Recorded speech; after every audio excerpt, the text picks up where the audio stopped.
perdón, el cambio de focos atencionales o el cambio de las actividades entre una actividad y a otra, pudiera estar generando también conductas de ansiedad. Y la baja anticipación o la sobreanticipación. ¿Qué sucede? Muchas veces si nosotros tenemos una meta en particular en una semana, pues organizamos, ¿sí ven? Organizamos y planificamos qué es lo que vamos a hacer. Pareciera que planeamos de tal manera que la carga de trabajo no sea tan fuerte para poder llegar a lo que queremos ejecutar. ¿Qué significa? Si sabes que voy a tener un examen de matemáticas en 5 días y son 100 páginas que tengo que leer, ¿qué hago? Hago una división en esos 5 días, o incluso me tomo un día de descanso y cada día estudio 25 páginas. Esta planificación lo que me permite a mí es poder afrontar de mejor manera la situación que me genera ansiedad y evidentemente me genera o me detona un estrés positivo que me permite afrontar esa situación en particular. Pero recuerden, ¿cuál es una de las teorías explicativas de las personas diagnosticadas con autismo? Es la baja función ejecutiva, la baja o la disminuida planeación y organización cognitiva para poder ejecutar tareas. Imagínense que ustedes tienen dificultades para planear y organizar la información, pues cómo van a poder afrontar y planificar, cómo van a poder afrontar las situaciones sociales. Es bastante complejo.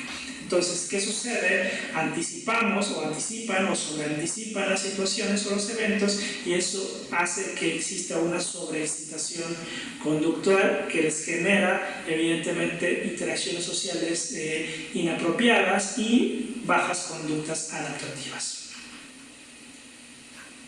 Y entonces,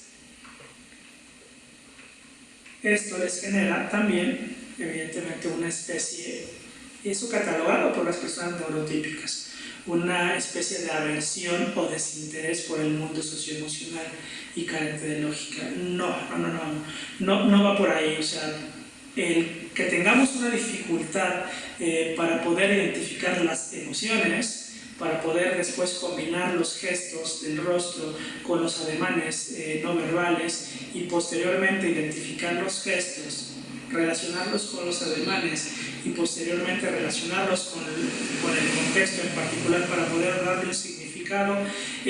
Eso no, pues evidentemente si tengo esas dificultades a tal grado, pues pareciera que no me interesa interactuar socialmente o tengo una aversión para interactuar socialmente, ¿sí? Evidentemente, muchas personas con y sin autismo no les gusta interactuar socialmente o no tienen interés por hacerlo, o literal tienen aversión para poder hacerlo, pero el ser capaces de discernir en que es importante enseñarles la identificación de emociones, la identificación de los gestos y la lectura del contexto, posibilitará evidentemente que este chico tenga mejores oportunidades para poder interactuar y que las conductas de ansiedad sean disminuidas. ¿Por qué una persona con autismo tiene pensamientos dicotómicos? ¿Por qué para una persona con autismo o es bueno o es el peor? ¿Sí? ¿Por qué no ven esos matices? Porque los matices implican relaciones entre las personas, los objetos y el contexto en particular. Esa triangulación y ese análisis, esa abstracción de estas tres cosas, muchas de las personas con autismo tienen dificultades. Entonces, si se dan cuenta que desde aquí ya podemos pensar en una especie de intervención, no una intervención únicamente basada en que el niño sea estimulado sensorialmente para poder tranquilizarse, no una intervención únicamente basada en organizar las estructuras de los tiempos y las tareas para poder ajustarse a las convenciones, sino también enseñarle o darle los flujos de procesamiento a ellos para que puedan centrarse en los estímulos importantes, puedan hacer abstracciones, puedan conjuntarlo, puedan planificar y organizar la información, y esto le permite tomar mejores técnicas de afrontamiento. Y una técnica o estrategia de afrontamiento es la simple interacción social, el cómo voy a interactuar socialmente. Entonces, si se dan cuenta, esto nos propicia o nos permite a nosotros identificar dos especies de intervenciones, ¿sale? Las intervenciones compensatorias, ¿sí? Que tienen que ver con conductas reactivas o intervenciones reactivas, cuando la persona ya tiene una crisis en particular una crisis conductual severa, o cuando ya tienes sintomatología de ansiedad, o están las estrategias de reconstrucción del desarrollo o estrategias que nosotros les llamamos proactivas, que tienen que ver con enseñarle las habilidades sociocomunicativas necesarias para poder tener mejores oportunidades de afrontamiento, enseñarle las estrategias o las formas de procesar la información para que esta persona pueda relacionarse de mejor manera.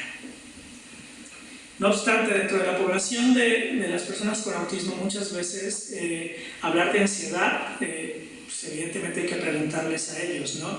Pero la población verbal que nos puede exponer esta situación y que tiene identificado o tiene interiorizado mucho su diagnóstico, pues muchas veces el conocimiento o la conciencia de las propias limitaciones les generan o les detonan ansiedad, ¿sale? Esta hiperanticipación o esta anticipación extrema ante las situaciones los hace estar en muchas ocasiones en un círculo en la cabeza pensando o buscando las mejores maneras para poder enmascarar sus dificultades. Entonces, tener ansiedad, una persona con un diagnóstico, como se mencionaba anteriormente, como síndrome de Asperger, dice, pues tengo ansiedad, esto me genera autoconciencia, tengo conciencia de mis propias limitaciones, esto hace que tenga estrategias de intervención o de afrontamiento para poder muchas veces enmascarar estas situaciones, esto hace que mis limitaciones a nivel interaccional sean evidentemente mínimas, o no solamente mínimas, sino que existan muchos fallos en dichas interacciones,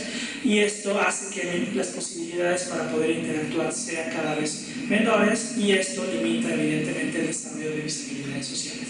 Y al tener limitaciones en las habilidades sociales, pues esto también de nuevo detona una situación de ansiedad. Si se dan cuenta, es una situación, es un ciclo que se va repitiendo constantemente, se repite constantemente en la medida en que nosotros no intervengamos sobre los distintos niveles, tanto del autismo como de la ansiedad. Aparte, hablando del lenguaje, como se les mencionaba anteriormente, es hablar del lenguaje evidentemente comprensivo y expresivo. Y les mencionaba también antes la importancia de la enseñanza o la identificación de estímulos no verbales para la futura emisión de estímulos no verbales, ¿no? Sin embargo, muchas veces la propia limitación de la expresión verbal hace evidentemente que las familias y los profesionales se enfoquen en el habla o en la expresión. Muchas veces los recursos verbales que tienen las personas con autismo están limitados, no muchas veces, en un porcentaje mayoritario. Entonces, identificar a partir del lenguaje cuáles son las limitaciones en las habilidades comunicativas básicas, creo que es una de las principales, una valoración y futura intervención dentro del autismo, y evidentemente para disminuir las futuras conductas de ansiedad o el cuadro clínico de ansiedad. Las escalas de detección del autismo nos permiten identificar las dificultades que tiene un chico con autismo para poder pedir y poder emitir a nivel gestual. Las propias escalas diagnósticas del autismo también nos mencionan si el chico rechaza o no rechaza, si logra la atención, si es capaz de comentar información. Y muchas de las intervenciones que tienen que ver sobre la ansiedad o sobre la identificación de las emociones o la gestión emocional que puede tener una persona, pues tienen que ver mucho con el habla, ¿vale? Pero como se los decía anteriormente, ¿cómo pretendemos que una persona pueda decirnos cómo se siente cuando ni siquiera o tiene dificultades para poder identificar gráficamente qué significa ese rostro o ese dibujito de feliz, por ejemplo, ¿no?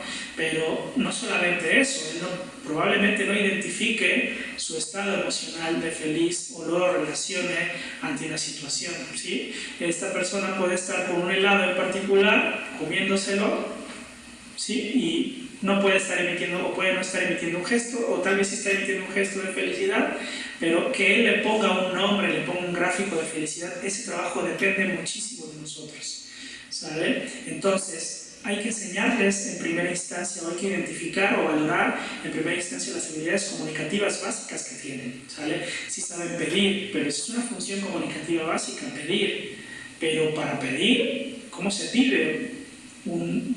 Si hablamos de atención temprana, podemos decir que una persona con autismo te pide llorando cuando no sabe utilizar el habla, ¿okay? Un adulto con autismo, con muchas dificultades comunicativas, pues evidentemente puede pedírtelo con conductas o rituales o conductas autolesivas incluso.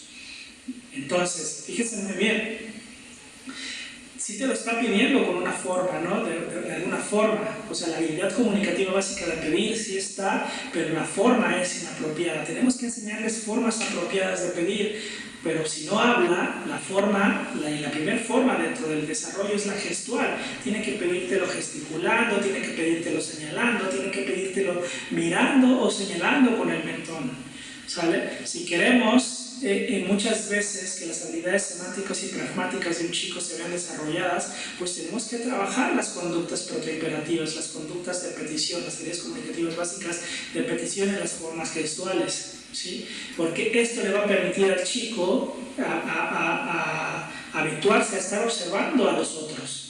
Cuando el chico esté habituado a observar a los otros, pues también se va a habituar y va a saber lo importante que es ver los gestos de la otra persona y también ver el rostro de la otra persona, ¿sí? El habla, cómo se aprende, observando y mirando al otro, cómo lo utiliza, no solamente repitiendo palabras. Entonces, ¿cómo queremos que pida? Pues evidentemente primero gestualmente, después incluso si necesita un sistema de comunicación alternativo o aumentativo puede pedirlo gráficamente, pero no podemos implementarle un sistema gráfico cuando no lo hemos intentado o no hemos intentado enseñarle a que comprenda y emita las peticiones a nivel gestual, ¿vale? Entonces, ¿cómo puede pedir gestual? ¿Cómo puede pedir gráficamente? ¿Cómo lo puede pedir de manera escrita? Lo puede pedir también de manera hablada, pero lo escrito, lo hablado no va a ocurrir si no está en primera instancia lo gestual. Y evidentemente no podemos llegar a habilidades comunicativas de rechazar, negar, lograr la atención, comentar, dar información si no han pasado por las formas gestuales y por las habilidades comunicativas básicas y simples como son las de pedir y declarar información o compartir información. Entonces, estas dificultades en las habilidades comunicativas básicas, pues evidentemente detonan muchas de las manifestaciones conductuales encuadradas dentro de la ansiedad. Comprender y valorar las dificultades que está teniendo a nivel sociocomunicativo la persona con autismo nos va a propiciar una intervención sobre esas habilidades comunicativas, no sobre la sintomatología de la ansiedad. O sea, no estoy diciendo que sea mal intervenir sobre el cuadro clínico, sobre las manifestaciones conductuales de ansiedad, no. Sí, hay que intervenirlas, pero evidentemente tenemos que valorar qué está detonando. Yo siempre digo, hay que valorar la infección, no la temperatura, trabajar sobre lo que está detonando la sintomatología. No obstante, pareciera que el cuadro clínico de autismo, el autismo en particular, tiene un efecto como de lupa, ¿no? El tener autismo maximiza en las personas con este diagnóstico las conductas de ansiedad, ¿vale?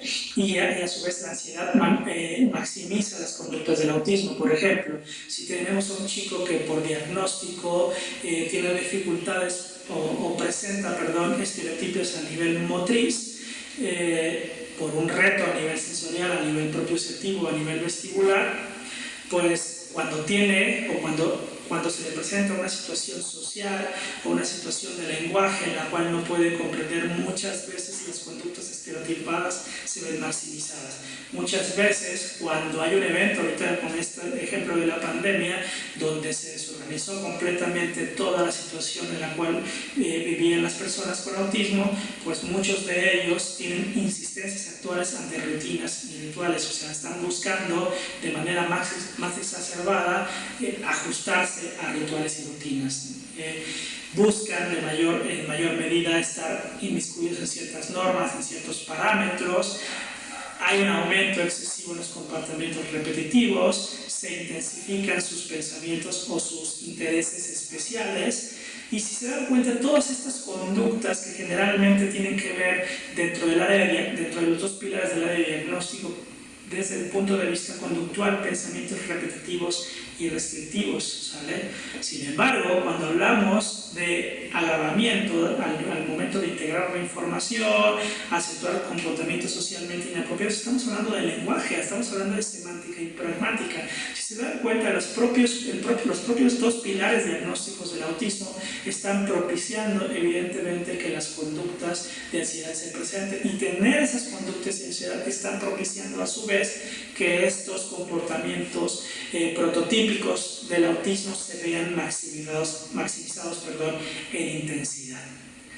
¿Cuál es la relación entre la ansiedad y los comportamientos repetitivos? Ante altos niveles de ansiedad, mayor comportamiento repetitivo. Ante bajos niveles de ansiedad, menor comportamiento repetitivo. Y así, a su vez, la mayoría de las conductas que tienen que ver con pensamientos y comportamientos repetitivos y restrictivos. Es importante enfatizar también las dificultades cognitivas en el procesamiento cognitivo que puede tener una persona con autismo. Esta es otra de las hipótesis, así como la del error social y de la carga alostática. Estas dificultades tienen que ver, como se los mencionaba yo anteriormente, con las teorías explicativas. Las dificultades para planificar, las dificultades en la memoria de trabajo, las dificultades en la división de estímulos o impulsos externos para poder regularse y poder focalizar la atención en las actividades, para poder esta planificación y organización de la información que le permite cambiar de foco atencional, poder estar trabajando en una actividad, distraerse y después inhibir los estímulos que están haciendo que se distraigan y ser capaz de regresar a la tarea. Todas estas situaciones le permiten a la persona poder organizar su pensamiento y poder ajustarse a las convenciones. Si se dan cuenta, ya vimos aspectos de integración sensorial. Tendríamos que estar trabajando proactivamente el procesamiento sensorial de las personas con autismo. Tendríamos que estar trabajando proactivamente la planificación y organización de las personas, de las tareas, Tendríamos que estar trabajando proactivamente la identificación de estímulos importantes dentro del contexto. Tendríamos que estar trabajando proactivamente que la persona sea capaz de comprender los gestos, que sea capaz de comprender las fascias, que sea capaz de comprender o leer el contexto en particular. Si somos capaces de identificar y poder valorar eso, pudiéramos estar diseñando o implementando todo un programa. ¿Para qué? Para trabajar directamente sobre el autismo de la persona, no directamente sobre la ansiedad, pero evidentemente impactaría sobre la disminución o la no aparición de las conductas de ansiedad. Si esto no se hace de manera proactiva, si no se hace de manera como una especie de reconstrucción del desarrollo, pues la persona va a tener disfunciones para poder lograr una vida independiente y poder adaptarse socialmente. Muchas veces, y siempre digo, ¿no?, los padres de familia, los profesionales, lo que queremos es hacer una persona independiente, autónoma o independiente. Yo siempre digo, hay que serlo autónoma independientemente social, o sea, sí, que sea capaz de desplazarse, que sea capaz de ejecutar las tareas por sí solo, pero a partir de modelos sociales, que así es como nosotros nos desenvolvemos dentro de los contextos de interacción social. Generalmente las múltiples estrategias que vemos son las gestiones emocionales, pero se los mencionaba yo anteriormente. Gestionar tus emociones significa identificar tus emociones, ¿sí? No solamente es una perspectiva de intervención, hay otras perspectivas, el propio modelo TIP, que es más bien una filosofía de vida que está enfocada en funciones cognitivas. Múltiples veces es utilizada para poder estructurar de manera rígida los ambientes para que el niño no se altere conductualmente.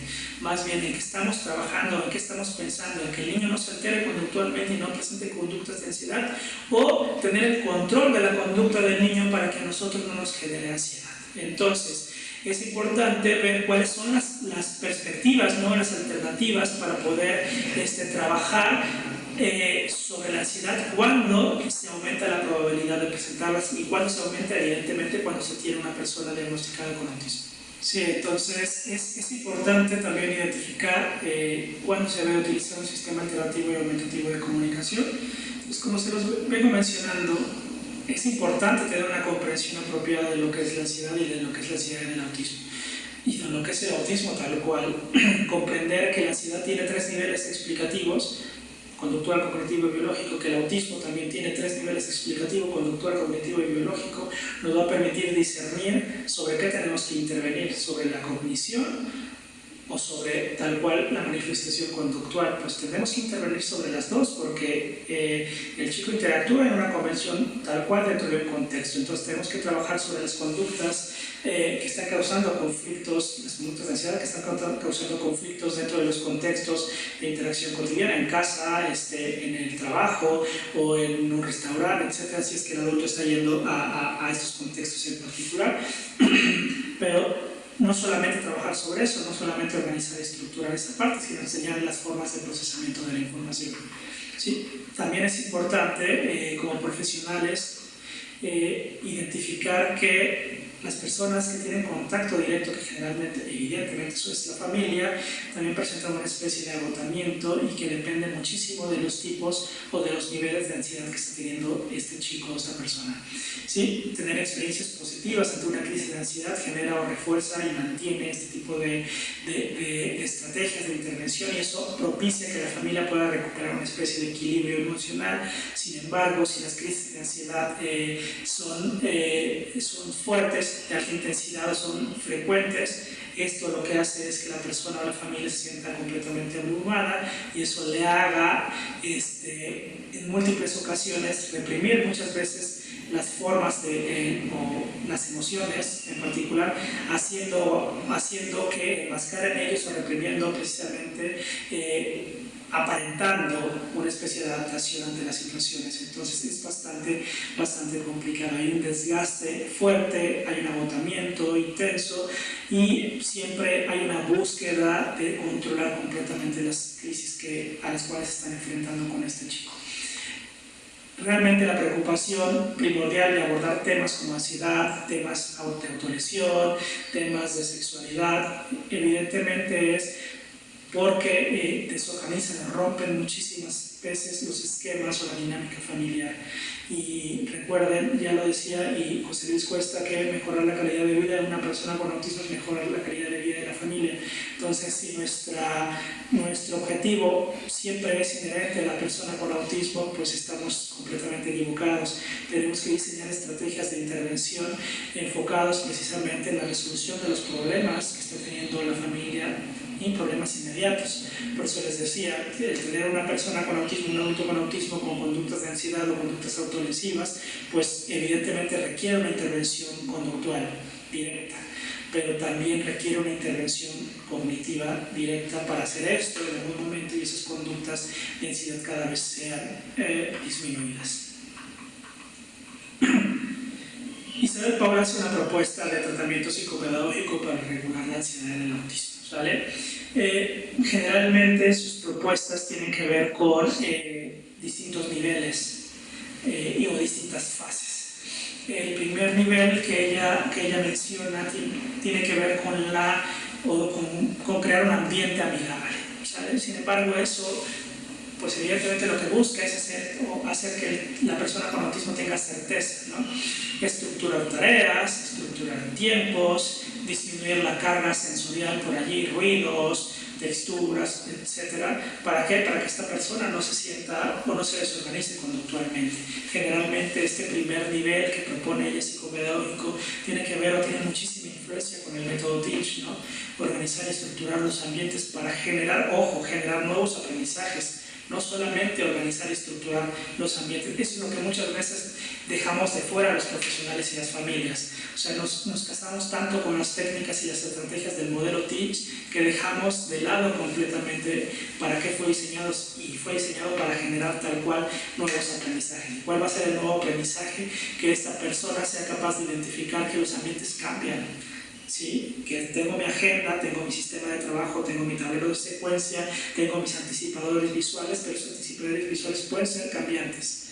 Y eso va a hacer que en algún momento pueda identificar yo, ok, tengo mi estructura, tengo mi dinámica, eso me da certeza, pero eso también hace, a partir de una imagen, un gráfico, etcétera, pueda decirle, oye, no sé qué va a pasar aquí, un signo de interrogación tal cual, y esa persona diga, le genera yo ansiedad, pero ansiedad adaptativa, en la cual le genera una especie de estrés que haga que, a pesar de que tenga conductas, que se sienta agitado, etcétera, pero él sepa que pueden ocurrir cosas buenas también o pueden ocurrir cosas malas dentro de esa situación, y eso no le genera una conducta desadaptativa exponencial. Generalmente este nivel bueno, se recomienda para todas las personas con autismo, pero generalmente para las personas con autismo que presentan también discapacidad intelectual, ¿sale? Las personas con autismo con discapacidad intelectual generalmente requieren mayor nivel de organización y estructura de los ambientes porque requieren mayor certeza de lo que está ocurriendo. El segundo nivel que propone y que creo que es muy importante es el del aprendizaje de habilidades de regulación emocional. Son técnicas cognitivo-conductuales. ¿Qué significa la regulación emocional? Yo se los mencionaba anteriormente. Quiero que se regule emocionalmente, pues primero necesito que identifique sus emociones. ¿Y cómo lo va a hacer? Pues yo como familiar y yo como profesional identificando qué le gusta a él. Si yo lo veo comerse un helado, yo digo, wow, ahí está feliz, y él se lo disfruta, se lo come muy entusiasmado. Si yo veo que está agarrando una paleta y se está comiendo sé que lo está disfrutando y está contento. Si yo veo que está haciendo filita a sus coches, sé que en ese momento está en un momento estable y un momento feliz. Y el punto es que lo vemos, pero no le enseñamos gráficamente, ni verbalmente, auditivamente, qué significa ese momento. Entonces, ¿qué tenemos que hacer en primera instancia? Tenemos que hacerle identificar o ponerle un gráfico, ponerle un nombre, que él ponga un nombre, un gráfico en su cabeza de esas situaciones que le generan placer. Y eso sería felicidad. Y ese gráfico, ahí sería una carita feliz, evidentemente. ¿Sí? Entonces, cuando se come un helado, pues evidentemente le voy a mostrar un rostro feliz para que identifique que ese rostro feliz significa esto que estoy sintiendo cuando me como esto, cuando juego esto. Entonces, cuando tenga muchas actividades que le generen placer catalogados dentro de ese gráfico, él va a poder identificar ese estado emocional. Tal vez no le ponga el nombre de feliz, pero sepa que esa carita verde con una sonrisa o amarilla con una sonrisa significa cuando me tomo un helado, cuando hago esto, todas las situaciones que me gustan. ¿Sí ven? ¿Por qué empezamos al revés? ¿Por qué empezamos enseñándole rostros felices? Pero recuerden que las emociones están vinculadas a los objetos o a las situaciones. ¿Sí? Yo como sé que él está feliz porque está sonriendo, pero sonriendo cuando hace algo con otra cosa. Está feliz cuando se está comiendo el helado, no está feliz. ¿Por qué nuestros niños tienen dificultades? O cuando les pides, les voy a tomar una foto, sonríe. Véanlos cómo sonríen. ¿Por qué? Porque les enseñamos a sonreír, les enseñamos la conducta, el gesto de sonreír, pero el estado emocional tiene que ver con interacción y el propio diagnóstico del autismo limita precisamente la interacción. Tenemos que enseñarle primero a identificar cómo se sienten ellos al relacionarse o vincularse con los objetos y las personas. Eso es el primer paso.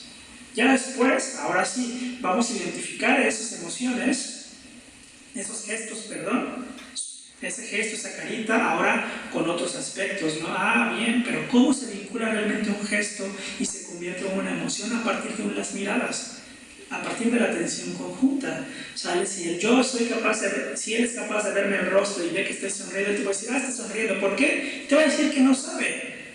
Pero ¿cómo va a saber esta persona realmente por qué esta persona sonríe al momento de si sonríe cuando estoy viendo un helado? Te va a poder decir, él está sonriendo porque está viendo un helado. Y posteriormente te va a poder decir, él está feliz porque quiere un helado.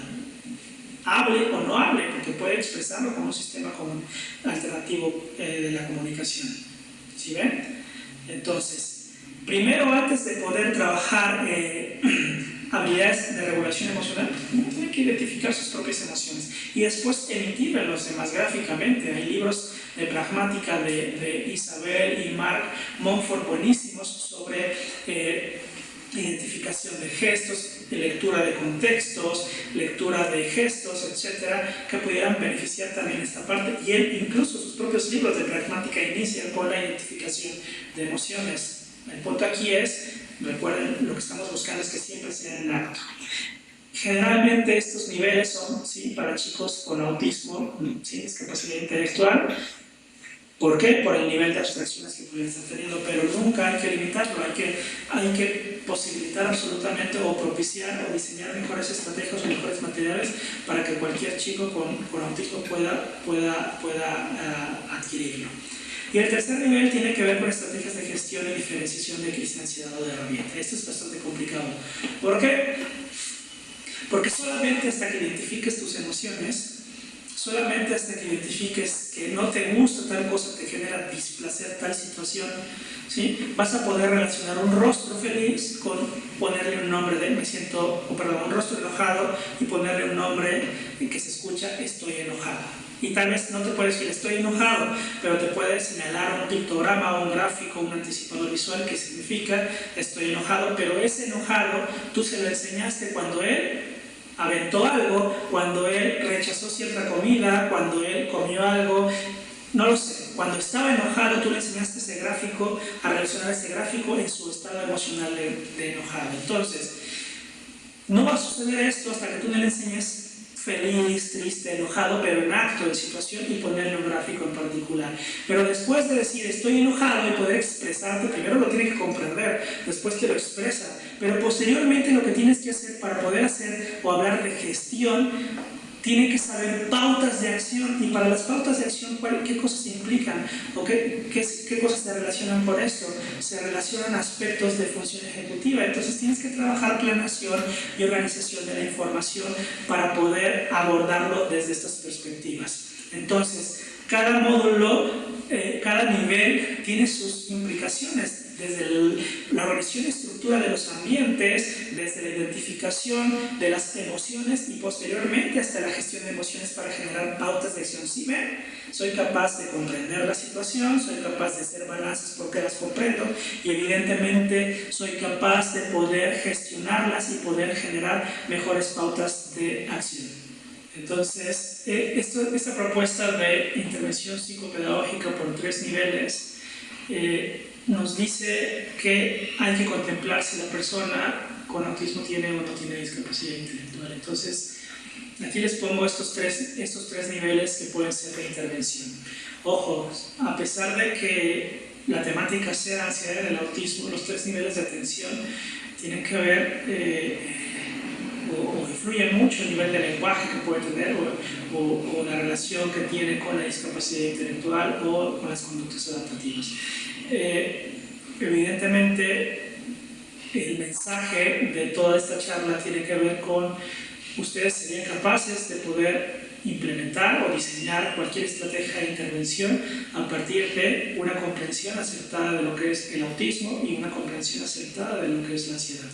Recordar que la ansiedad es detonada por miedo y que el miedo latente y el miedo permanente y el miedo no balanceado evidentemente genera ansiedad, una ansiedad desadaptativa, una ansiedad clínica al no estar presente el estímulo y eso genera estrés que uno de ellos permite activarnos y otro permite tener conductas desadaptativas. Entonces el mensaje claro está en el balance y la comprensión que se hace de ese miedo, en el balance y comprensión que se hace de la situación o evento que se está viviendo, ¿sí? Entonces, si hablamos de comprensión, estamos hablando de lenguaje, ¿sí ven? Si estamos hablando de, vamos a crear en el primer nivel un ambiente amigable, pues el ambiente amigable va a ser en práctica también, no solamente en estructura, no solamente en tiempo, en forma, en actividades, sino también en las prácticas de interacción de la madre, del padre, de los abuelos, ¿sí ven? De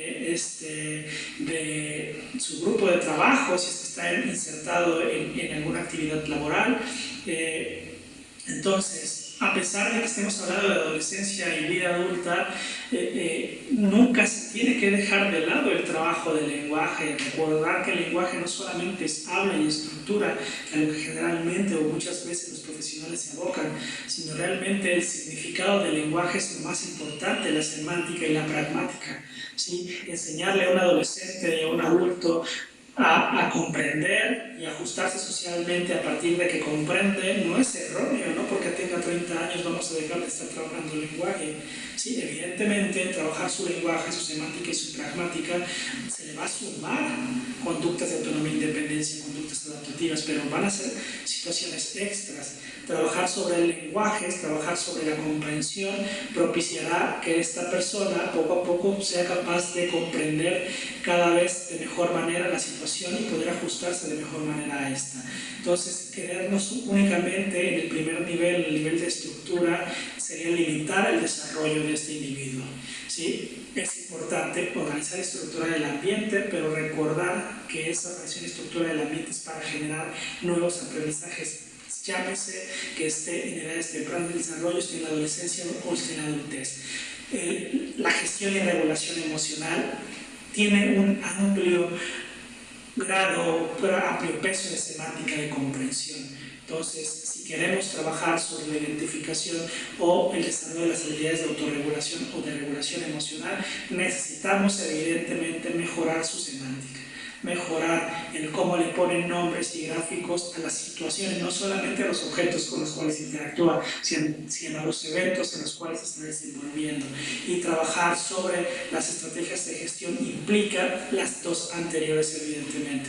Hablar de gestión implica procesos cognitivos más complejos, implica función ejecutiva también. Entonces, el mensaje primordial es este: comprender el autismo en primera instancia no solamente es saber que es un trastorno del neurodesarrollo, sino saber que hay teorías explicativas, que hay formas de procesar la información, que intentan explicarnos cómo procesar la información ellos y que nos permiten desarrollar mejores planes de intervención. No estoy hablando de planes de intervención enfocados en el autismo, pero evidentemente el hacer mejores abstracciones, conjuntarlas y ordenarlas, que es la coherencia central, le va a permitir comprender de mejor manera la situación. Si la comprende de mejor manera, va a poder ser en mayor medida, ser simpático y a tener principios de empatía. Si ven que tiene que ver con teoría de la mente. Si le enseñamos a planificar la información, va a poder generar mejores estrategias de interacción social, va a mejorar su interacción social. ¿Por qué? Porque va a poder planificar la manera en cómo va a acercarse a esa población, pero no va a poder hacer esa planificación si no comprende las situaciones. Entonces, hablar de ansiedad, hablar de algún otro tema que tiene que ver con adolescencia y vida adulta, el mensaje que quiero dejarles es: no dejen de lado la comprensión, no dejen de lado la reconstrucción del desarrollo, no nos aboquemos únicamente a la intervención reactiva.